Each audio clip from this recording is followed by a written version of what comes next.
السلام علیکم۔ خبر شامل کریں گے وسیم شبیر، بیورو چیف کی میلسی کے معروف شاعر، سماجی شخصیت اور تاجر حفیظ طاہر اور جم میلسی کے اراکین کی جانب سے شیخ محمد سلیم کا ضلعی صدر تاجران منتخب ہونے پر پروقار تقریب کا انعقاد کیا گیا۔ تقریب کا آغاز میاں زاہد جاوید نے تلاوت کلام پاک سے کیا۔ حفیظ طاہر نے دوستوں کا شکریہ ادا کیا اور مہمانوں کی نظر شعر کہے۔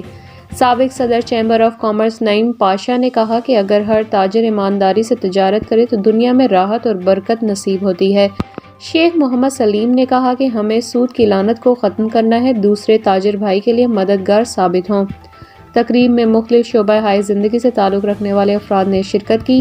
مہمانوں کا استقبال پھولوں سے کیا گیا۔ پرتکلف کھانے کے بعد زاہد خان ایڈوکیٹ نے پیار کا وعدہ کیسے نبھائیں گا کر تقریب کو مزید خوبصورت بنا دیا۔ کوئی جدا کرنے نہ پائے، میں بھولوں تو میں مر جاؤں، تو بھولے تو تو مر جائے، پیار کا وعدہ ایسے نبھائے۔